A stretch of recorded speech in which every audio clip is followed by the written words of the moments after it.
Welcome back to episode 2 of Small Business Big Dreams with your hosts, Nabeel. And Geoff. And hey, we're doing this. We're in doing episode it. 2. Episode 2. You know, how many podcasts get started, they do an episode and like never do another one? No, I'm sure a lot.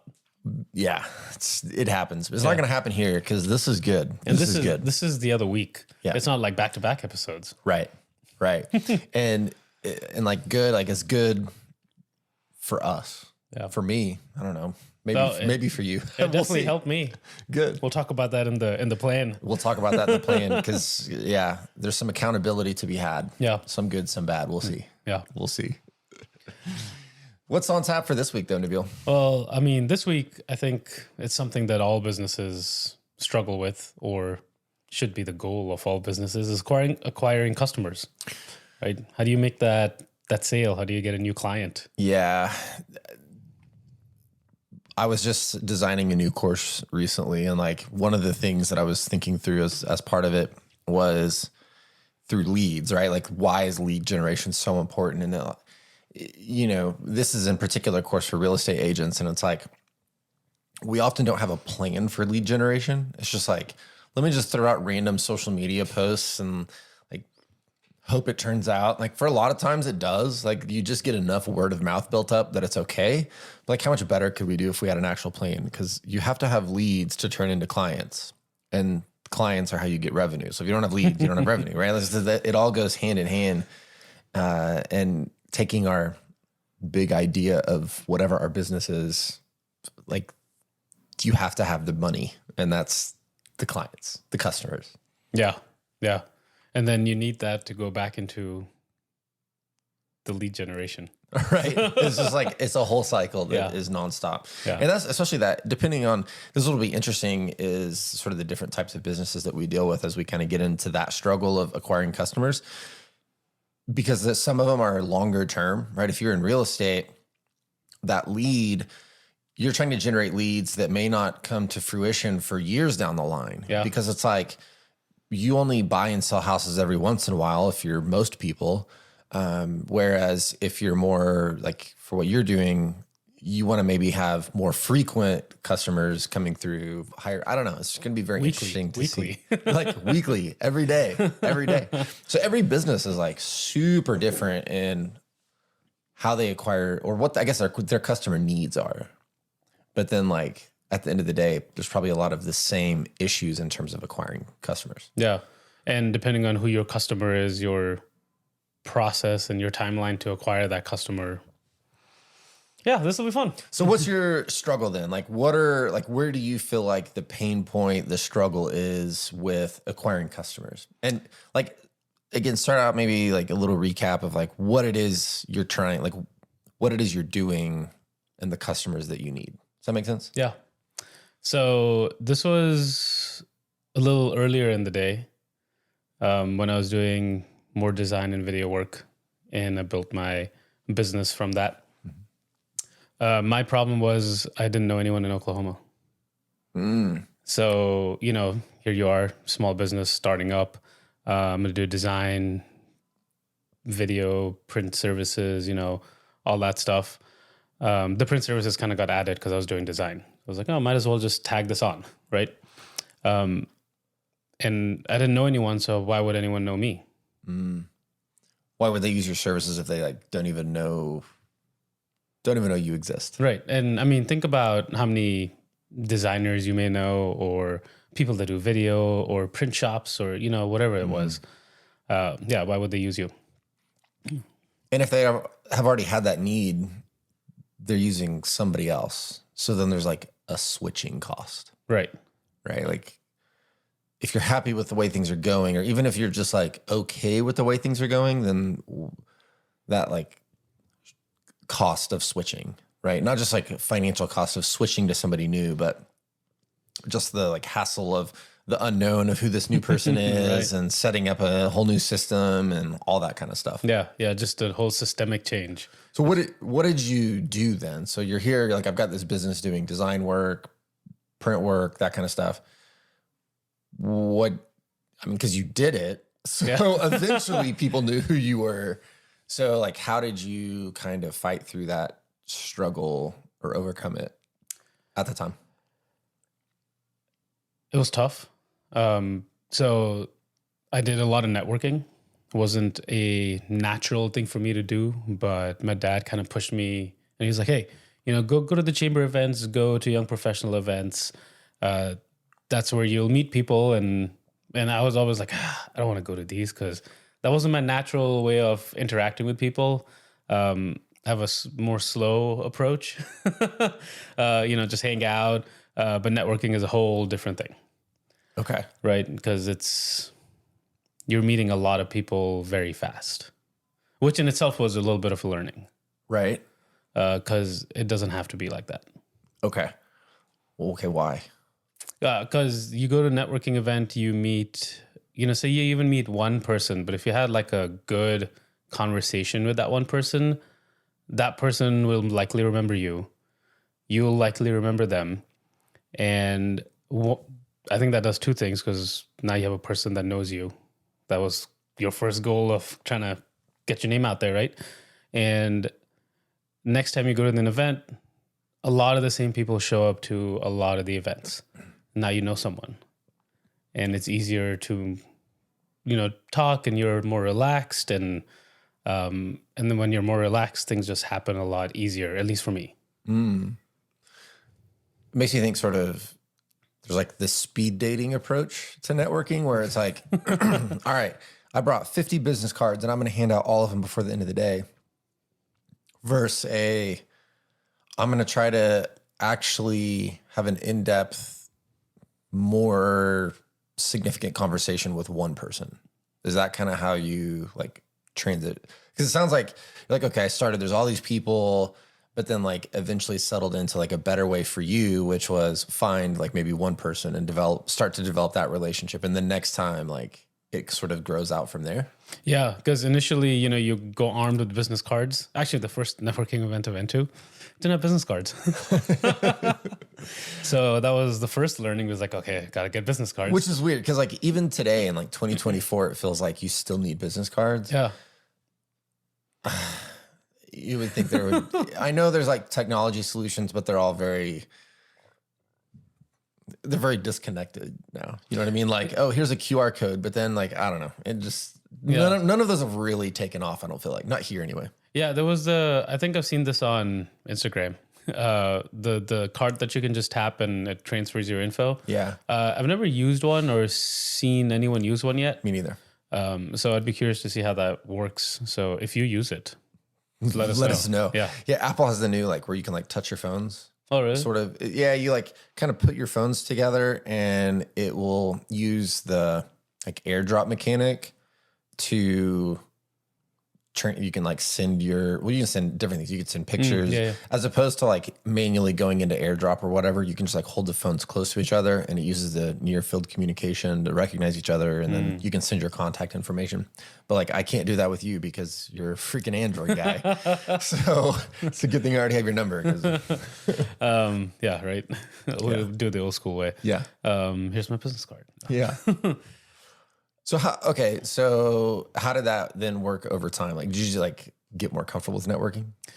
Yeah, at a certain point, I just had to get over it, and everyone you talk to may not be interested in talking to you, and that's okay because sometimes you're not interested in talking to someone that sounds really bad, but you're like, I don't know. There are times where you're like, I don't want to interact with anyone new. I'm just here because that's so. I'm jumping ahead and I guess in my learnings. Change of approach and then just going in with no expectations.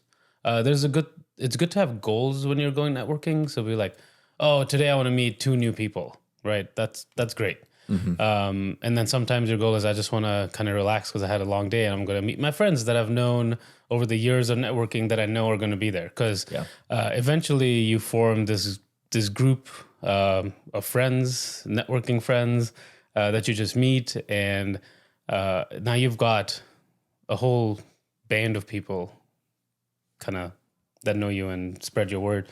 And that's really how I got a lot of business was I wouldn't, it was very rare that I met the person that was like, yes, I want to hire you to do some design work. Now that obviously happened, but a lot of times it'd be, hey, Stacy told me about you, or someone told me about you and said you do good work. And I was like, oh, good. Thank God they said that I do good work.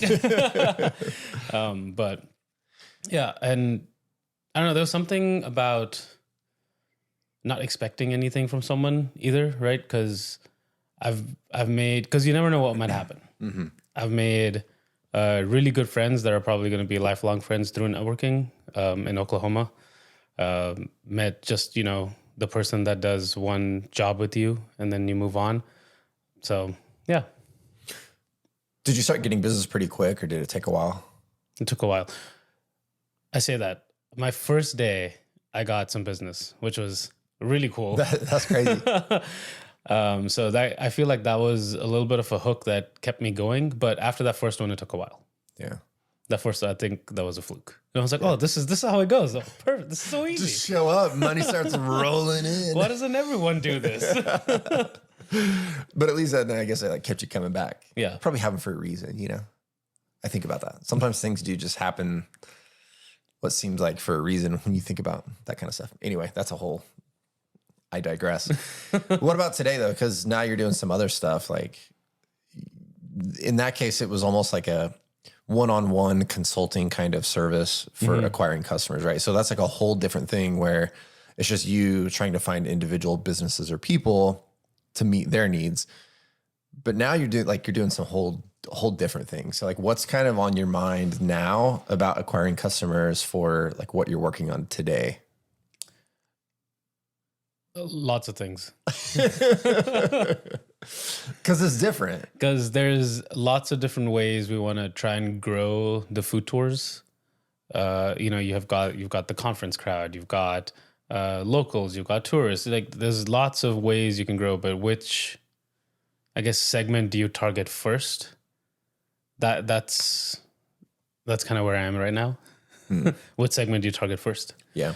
And I think early on, probably a couple months in, we kept the way we found out that people knew about us was through social media. And all we did was we weren't even we were consistent, but we weren't necessarily producing content as much as posting on social media. Because I feel like there's a difference in that. Oh yeah, 100%.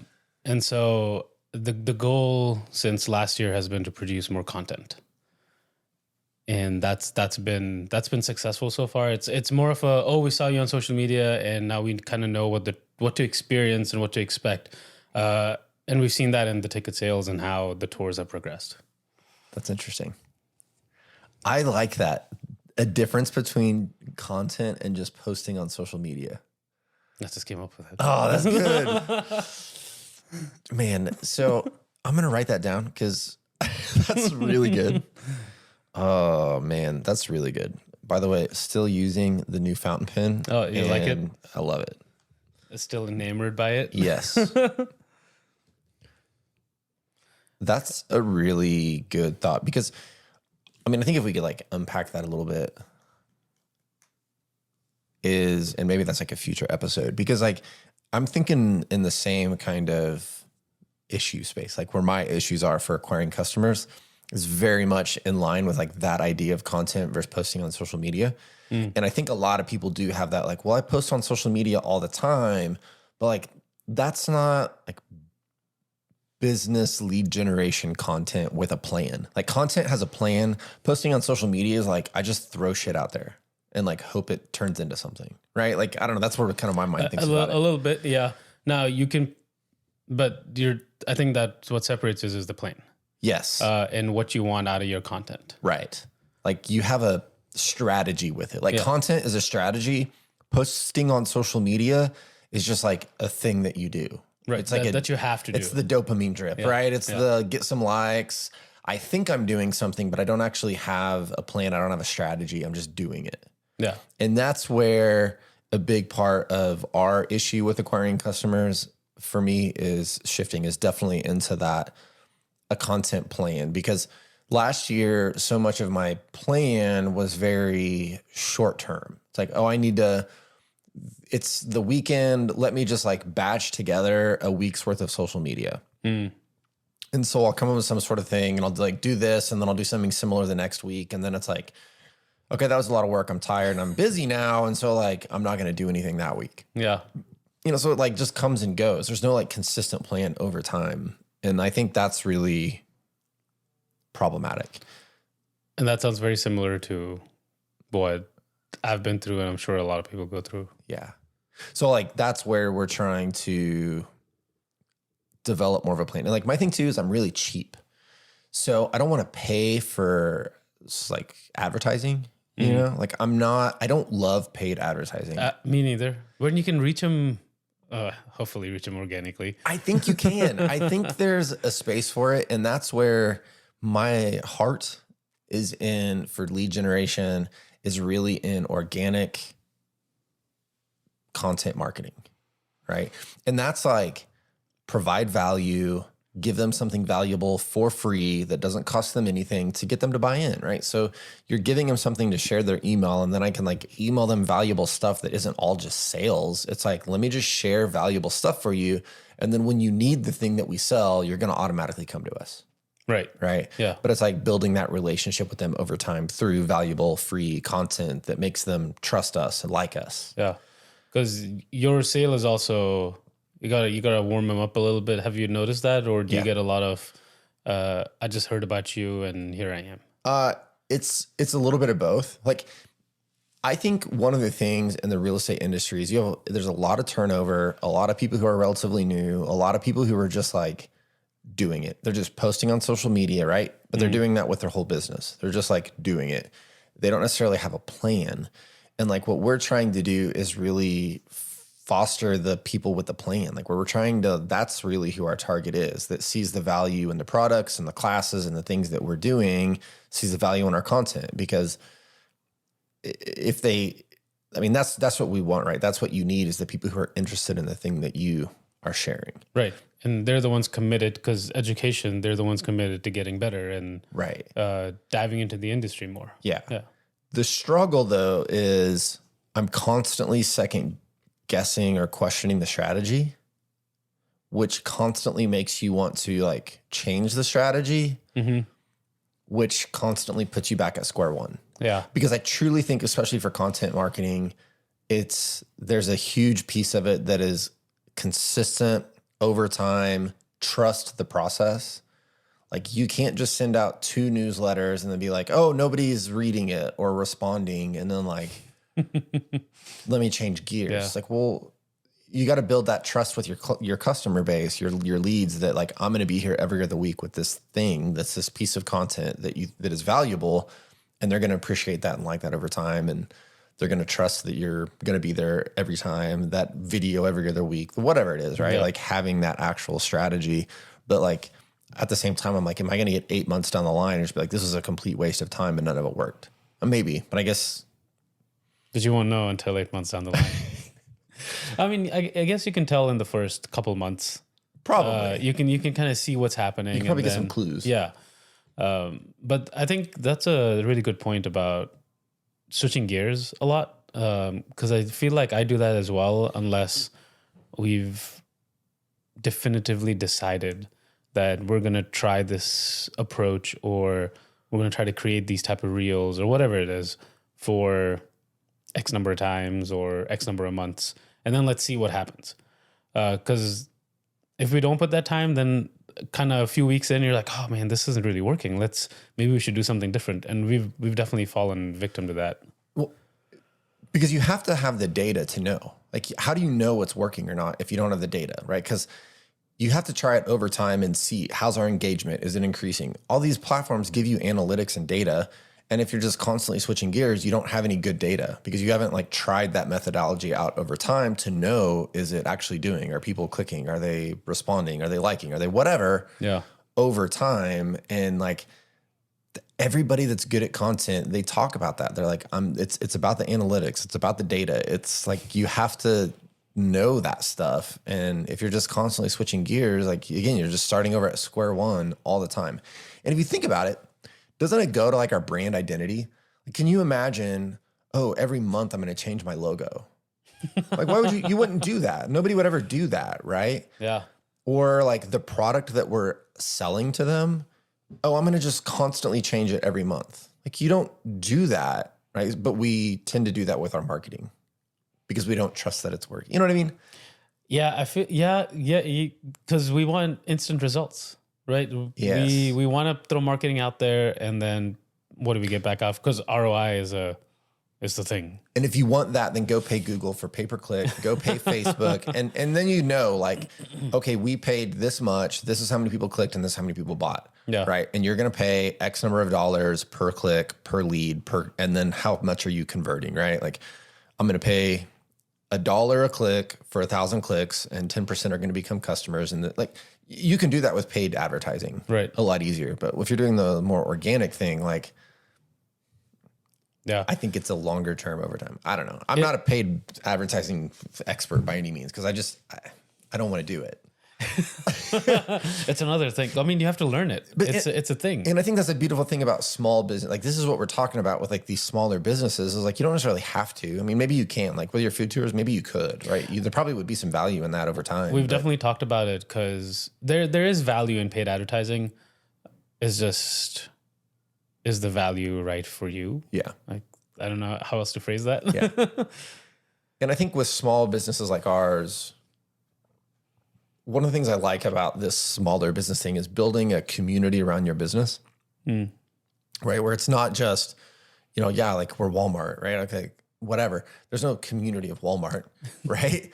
But I don't know. You may find one. maybe there is. Maybe there is. But building a community around your business, right? Like repeat customers, people that are true fans, that share, that tell other people, that buy your thing as a gift for somebody else. Like, that's the kind of thing, they come to you as an expert in that field. So they want your opinion on stuff. Like, and you do that organically over time. And it's hard and it takes a long time and it takes effort and consistency and focus. Yeah. Which is all. That's a lot of stuff. When you're also like doing all the other stuff in the business too. Yeah. But I think that's just the reality. I don't know. It's exciting being in a small business. Yeah, it is. It is. But acquiring customers has to be like priority one. What's more important than that? It would have to be at least the top two along with your product. Yeah. Right. Having a product that doesn't suck and getting customers to buy it. Right. Oh, man. Because your advertising and marketing will get them through the door. But if your product is not great, they're not going to come back. Yeah. Unless it's like a one and done thing and you trick them into buying it, which is not what any of us are trying to do. None of us, that's not what any of us want, to be absolutely clear. Don't suggest that. Yes. Because you want good reviews too.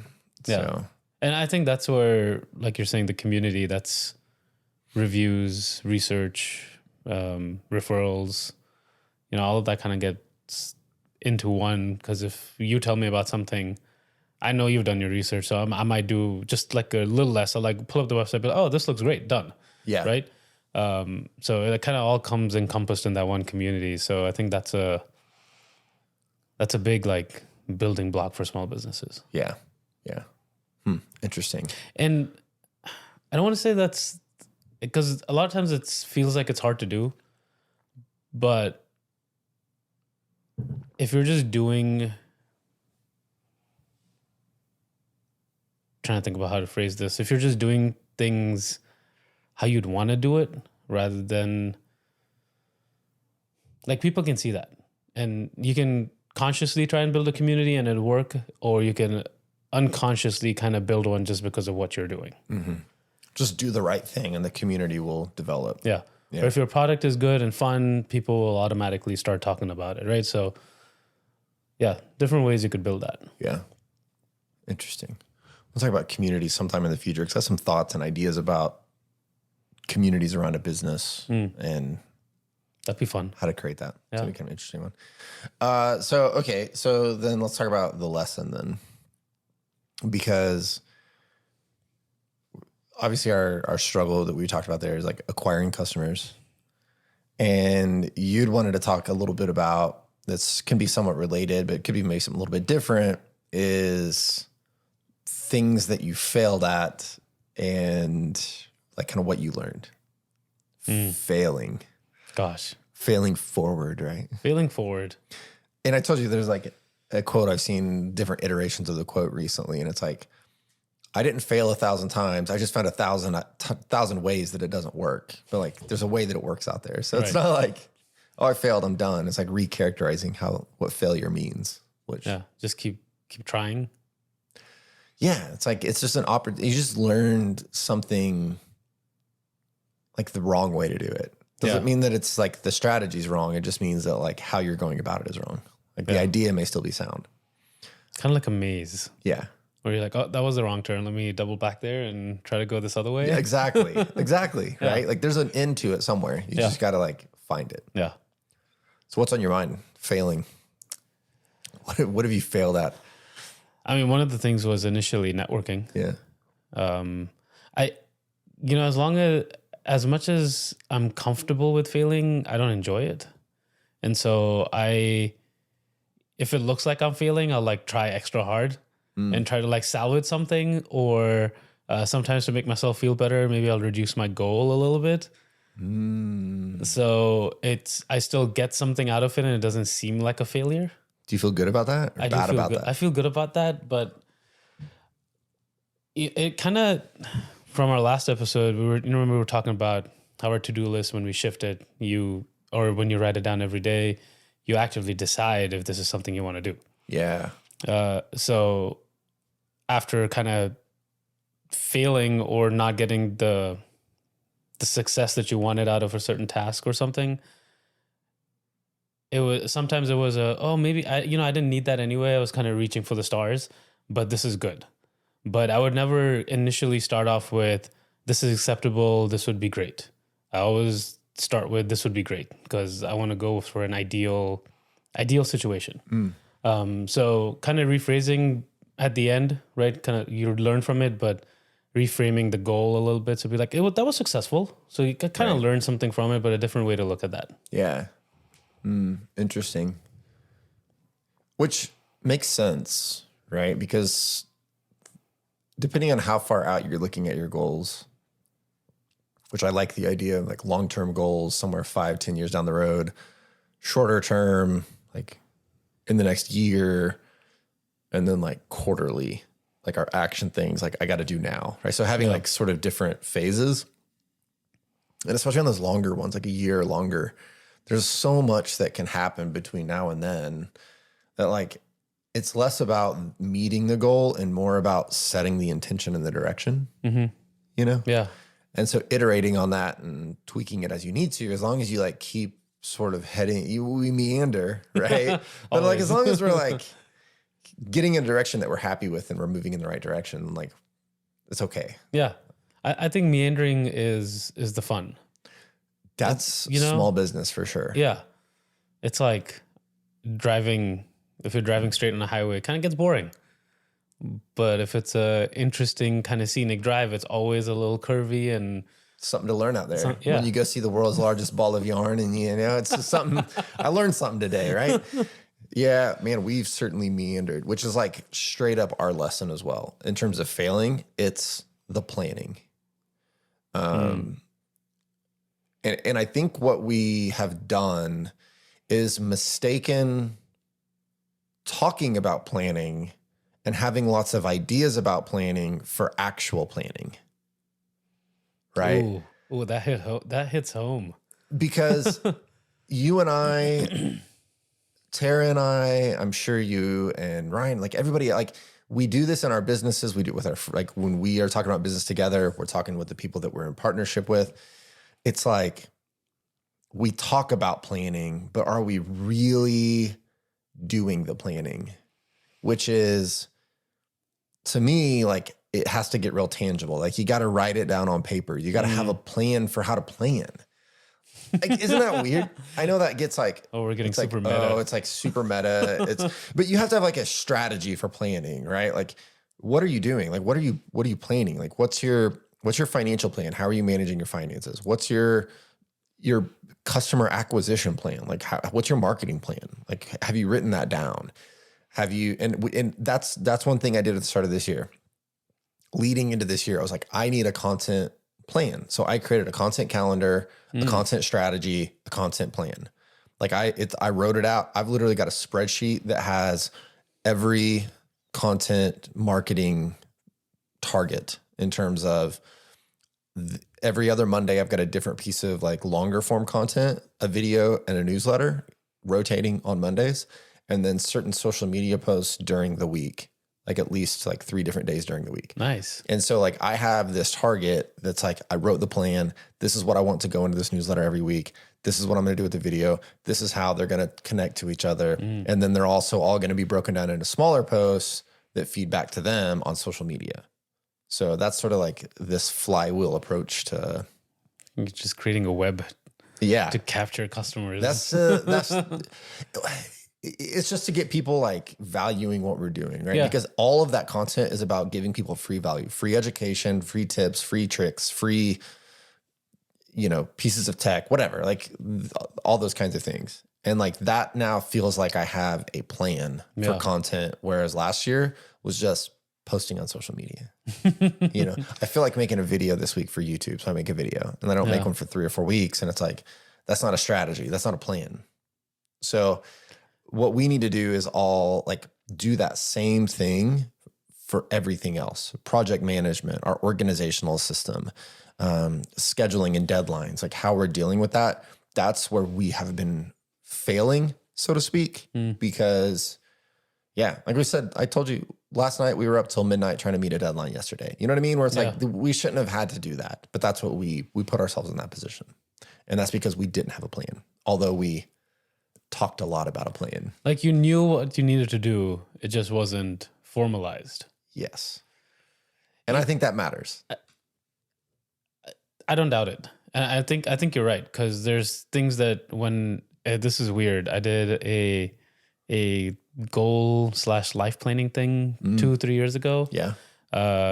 Nothing formal, just kind of came up with this and we're like, hey, what do we want to do in the next 3 months, 6 months, 1 year, 5 years, 20 years down the line? What do we see our life looking like? What do we want to do? Yeah. And the food tours was on that. This is before it started.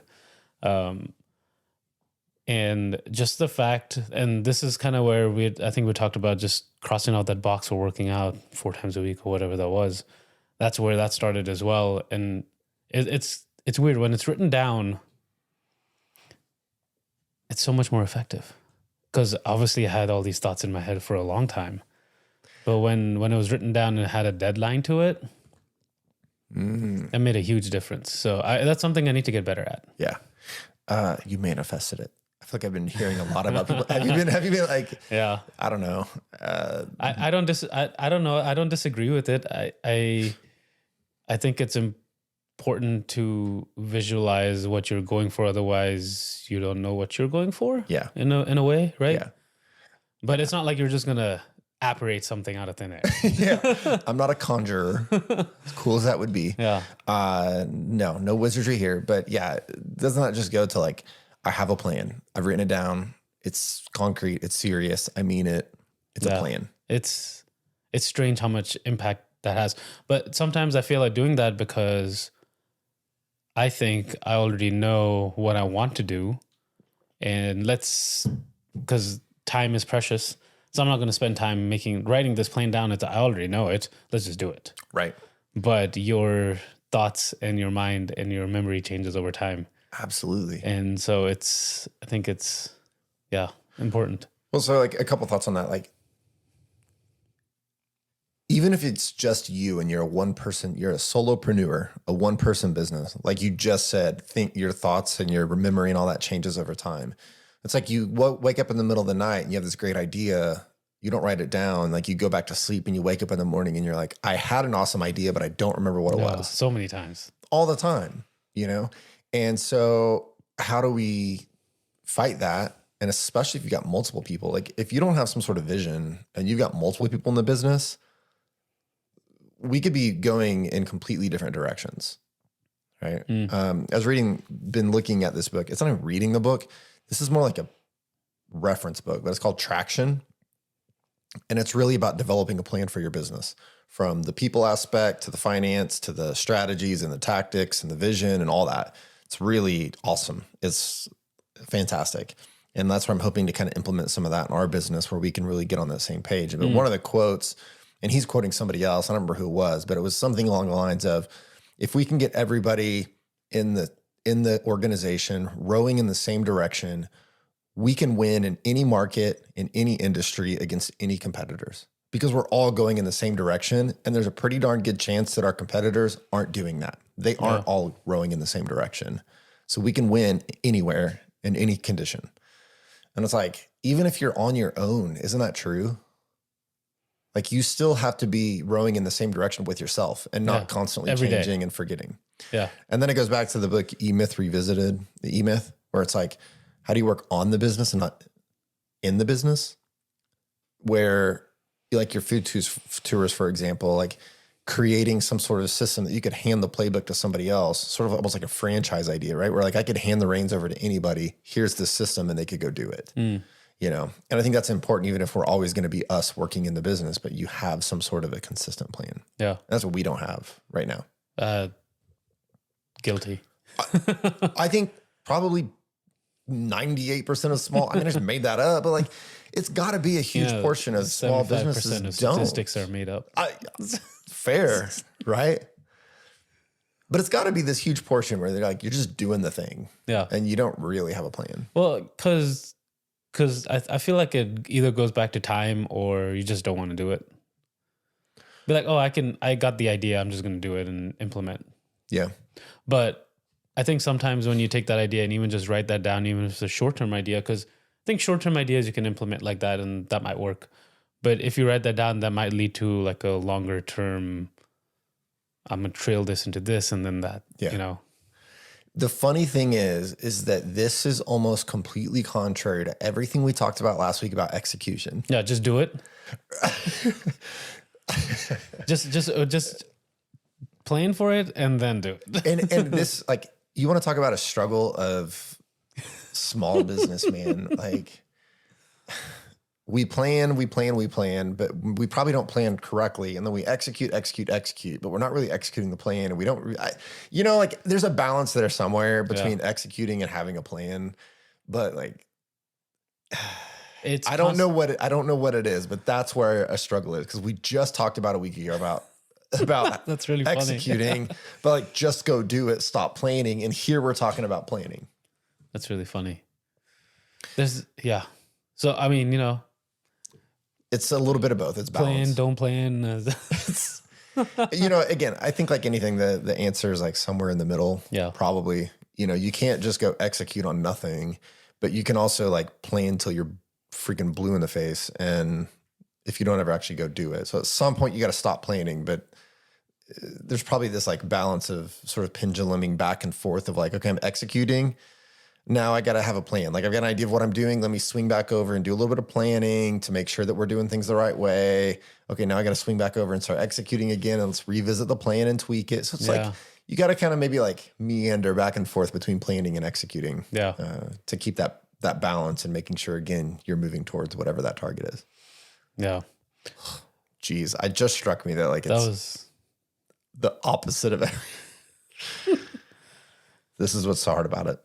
This is what's hard about it. So that 1 year I said I did the planning and it worked really well. I've been wanting to do it again. I just haven't. And why do I think that is? Or what were you going to say? No, go ahead. Oh, I don't know why I think that is. I feel like I keep, and this goes back to yesterday, or not yesterday, last week. Maybe this episode will be yesterday. It feels like yesterday. I was in Vegas, so it's kind of a blur. Yeah.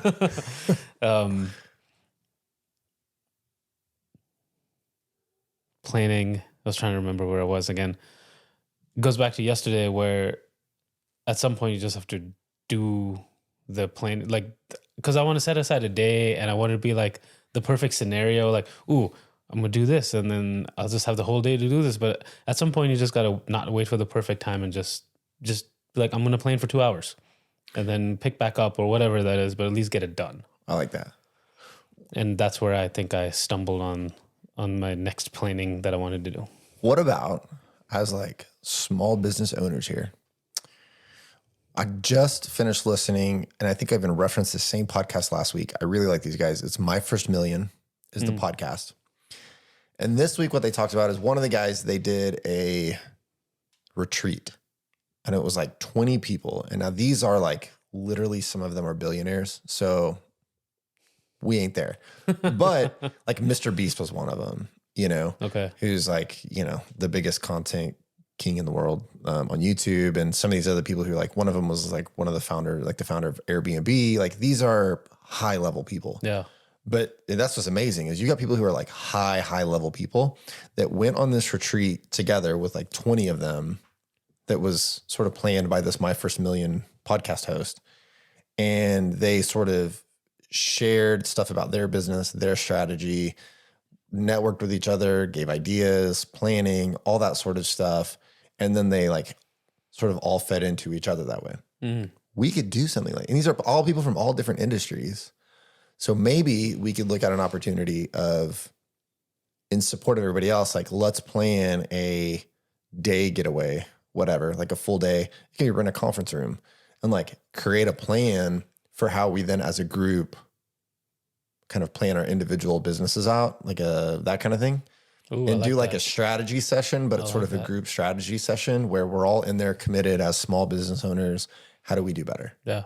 And I think that solves probably the hardest part of the puzzle for me is getting that time, if that was planned, just that time on the calendar to do it. Yeah. Because if it's left to yourself, it's hard to do. But then there's like accountability. Like we set this out. It's 2 months down the line, whatever. Right. And we're all going to get together. We create an agenda for it. And then you also then get that collaboration time of getting ideas from other people and feedback. I like that. Hey, this again in contradiction. We're adding things to do. You know, but this is a helpful ad. and I think it goes back to like that addition bias thing is like, how do you get rid of the 6s and 7s to make room for the 10s? Yeah. That is a 10 for me. I think that is definitely a 10 for me. Like that means there's something else I got to get rid of because there's something that I could not do and do that instead. Right. You know, and that would that's be going to valuable. impact you in the long run at a much higher rate than 100%. than the 6. 100%. Yeah. I like that. Oh, I like that a lot. So that's step one of the plan that we're going to figure out. But what's your individual plan? Do you want to start with the accountability piece first from last week? Sure. All right. So You were going to do 1 sec. and I did. And Okay, there have been so many times that I opened Instagram, it popped up, and it made me think, be like, what am I going here for? And it was maybe because I saw a notification or there was a little lull in whatever I was doing, so I picked up my phone, and it made me think about why I was on that app in the first place. And more often than not, I clicked out of it. I love it. Now, it was a little painful when I really wanted to get in there and reply to a message Sure. to wait for it. But I think that wait was worth all the time that I probably saved. So I actually looked at the numbers. I was using it 5-6 hours. And then this past week, I used it for a little over an hour. Oh, that's incredible. It was a huge difference. You're doing pretty good to start with. This week, I've already kind of hit the hour because today I was a little bad. Well, But sometimes you got to give yourself a little leeway. absolutely. I mean, there's times, if you're not doing anything and like you really want to just zone out but you're doing it consciously, right? At that point, you're choosing to get on social media and screw off for an hour. And like, okay, I mean, that's fine. There's nothing wrong with that if you're choosing to do it. And the problem is these things are created in a way where it takes that choice away from us, right? They're designed to take the choice away from us, to like grab us and hold us in there. Yeah. And so you do then consciously where you're like, this thing is going on. And you're like, yeah, when this app opens, like I'm probably going to sit here and do nothing for an hour. And like, I'm okay with that. Like I'm choosing that. Yeah. And that's what matters, I think. Yeah, I love it. So thanks. You're welcome. That was great. I love it. I love it. I love it. 1 sec. Check it out. We'll put a link in the description. But yeah, so I've noticed too, for me, I'm being better about it. what I'll find is that when it goes on and it asks me how long I want to be on the app, there's an option for no time limit. I have not hit that. I did at first. I haven't now. Because when do you not need a time limit? Right. Right. At some point you need a limit, right? Yeah. And so typically I'm doing no more than like 10 minutes at a time. And even often then, if I do the 10 minutes, I am finding myself closing the app before the timer runs. Nice. Which is great. Yeah. Which is great. So yeah, it's been hugely useful for me. Yeah. So I just have the free version right now. So it's still only that one app and none of these other fancy options. But still super effective. Yeah. It's strange how that little thing just made me do that. 6 think seconds twice. matters. Yeah. And then again, it's like, well, I'm getting on and I'm going to check these notifications and these messages, respond to them. And then like, I'm out, Yeah. you know? Yeah. And that's kind of what happened. And then maybe I saw a story or two and I was like, no, that's not what I was here for. It was weird. Like consciously, I knew what I wanted to do in there. I did it. When I started doing something else, my brain was like, that's not what you wanted to do. So I X'd out of it. Yeah. I love it. That's awesome. And then you can't even go back if you change your mind because 30 seconds later or a minute later, it asks you again. Yeah. So if you want to change your mind, better do it quick. Exactly. Exactly.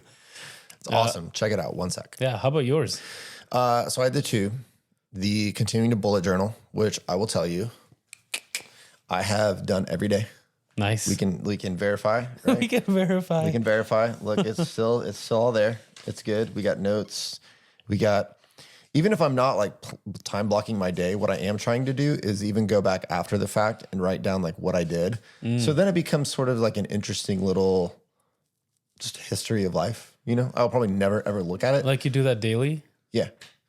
I've heard that's a good practice. So it's like really satisfying to then go back and be like, what did we do? And it just makes me like kind of, if I didn't fill it out, like I kind of if I didn't plan it ahead of time, I'm at least like recapping what it is. Have you seen it impact anything you do in like the next day? Not really. And that's the thing is I'm still not very good at actually like time blocking out my time and sticking with it, but it is making me more conscious. What's really, I think, making me more conscious is less the writing out what my day is, like the blocked agenda, and more the tasks. Because it's real easy for me to like flounder around in email and other stuff, and like as opposed to weighing what's really important. And there have been moments, in fact, one of these days, you can actually see where I numbered right here. I went and I numbered the tasks. Oh, nice. Priority. To decide what's most important. Because I really had to focus that down, like what's the most important thing for me to do. And so it's been very good for me to think about the tasks I'm putting on there and I'm carrying forward to the next day. Like to really, every time I take a task from the day before, like from today to tomorrow, because I didn't get it done, I'm having to like consciously think about what's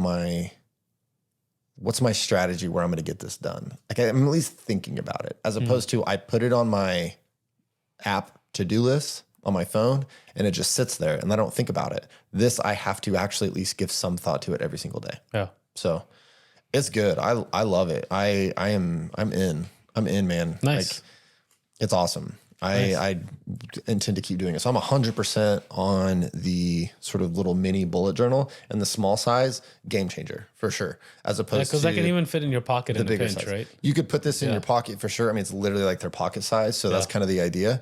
Again, man purse goes right on in there with the Lamy fountain pen. Shout out to the Lamy fountain pen, which is the only thing I want to write with for the rest of my life.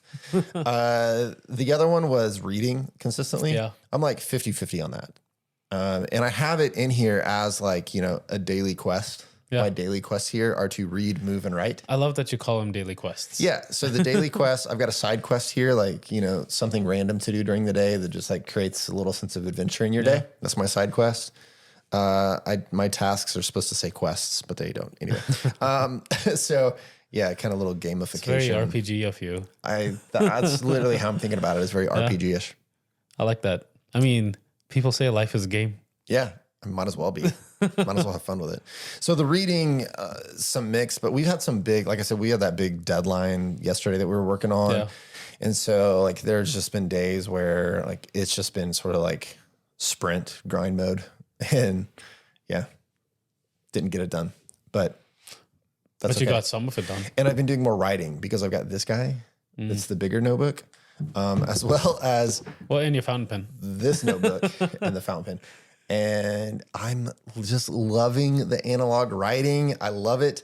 And I mapped out, like, for example, our newsletter. I told you I did that, our newsletter this week. Yeah. I wrote it out first, at least the idea, and then I went and actually typed it and wrote it. So all the idea generation was analog. Everything was done here, pulled quotes, ideas, all that kind of stuff to let me ideate, and then transferred it over into email newsletter. Nice. So while I haven't read as much, I have been doing more writing, which is cool too. Kind of goes hand in hand, read and write. So 50-50 on the reading, but we'll get better. Yeah. We'll get and better. 50 on the writing. So it's 100%. Yeah. It counts. So you make yourself feel better. Yes. It's good. It's good. So what's your plan now? What's this week's plan? 'Cause you got one sec. Like, that's there. That's not going anywhere. Yeah. Yeah. Oh, my easy one's done now, huh? Yeah, you're committed. The easy one's done. I think this week's plan is going to be to create, and this actually changed from my intention coming into this episode, is to create a content marketing plan. Ooh. Which you think I would have done, right? 'Cause, You would think so. Like, that's kind of what I did, but I haven't done, well, like, anyway, I did marketing, so I did that. But you think that's something I would have done, but it was one of those things where it's like, oh, it's in our head. We talk about it on a semi-regular basis. Something actually that I learned. Wait, did you say you did do a content marketing plan, or that's your plan? That's my plan Okay, to do. okay, Yeah, because I say you would think that I would have done it. Yeah, gotcha. But here we are. Sometimes the obvious thing you're like, it'll just happen. It'll get there. Yeah, because we talk often enough, we plan often enough, but it's not written down. Yeah. Now the good thing is the person, shout out to Jackie who does our social media for the food tours, which was something that both Ryan and I learned and knew from the get-go, was this is not something that we're going to be able to handle with everything else that we were doing. So we knew we were going to get someone to do this from pretty much day 2, or maybe even day -2. But sit down with them and create this plan, because it's still like, let's create this video, or let's, we want to search for tour guides. Let's do something about that. And then we'll talk about it, but there's nothing formalized. So just formalize things. Nice. I think that'll be a good exercise. That's big. That's a big one. Yeah. Sometimes you take it easy. That's good. So I think for me, the plan is to have at least one sort of deeper planning session on something with Tara. I guess do something.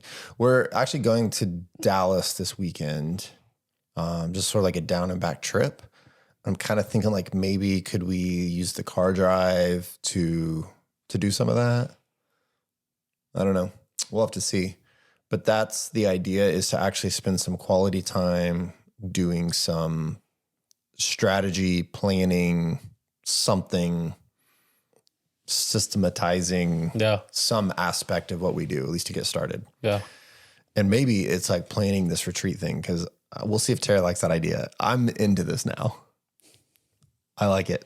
The retreat thing? The retreat thing. I think maybe we should just call it the retreat thing. The retreat thing. I think it's awesome. Where you plan and do things. I like it. Because there's got to be some fun mixed in, some planning mixed in, like a little bit of this. There's got to be fun mixed in. 100%. Yeah. So we'll put our heads together on that and we'll see how that goes. So that's our plan. My plan is to plan, and yours is to plan as well. Yeah. But content marketing. Just formalize our plans. I like it. Because we have a lot. Like I said, our person keeps us in check, in line, and I think would be a lot of steps behind without her. That's good. That's awesome. That's awesome. That's one of these days we'll talk about outsourcing as well. Like what, as a small business, it becomes necessary. We don't really outsource anything at this point, but we've talked about a few things that we can and should. And that was a hard choice, because these are all things that you can do And as a small business, you want to try to do things as efficiently and cheaply as possible. But yeah, it was a hard choice to be like, fine, I'll give this up, because this is something that I enjoyed doing. Yeah. It was hard to give up, but you need to divvy up your time in so many ways. Yeah, for sure. Yeah. Awesome. All right. The struggle acquiring customers. That lesson is, networking, planning. That sort of clashes with what we talked about last week of executing, but I think there's some balance in there. Yeah. And we'll see that accountability on the plan for next week. Oh boy. So Oh boy. I look forward to it. Maybe it'll be started. I think that counts. Like, as long as there's like headway being made, it's more than like, yep, we talked about it. I thought about it some more. Yeah. So again, talking about a plan is not having a plan. Right. Ooh, let's go. Just like posting on social media isn't content marketing. Is that what we said? I can't remember what I said. That just posting on social media versus like content. Yeah. That content is different than just posting on social media. Yeah. Yeah. That's what it was. There it is. Yeah. Ugh, I love it. Awesome. Well, it's been another Small Business Big Dreams. We'll see you next time.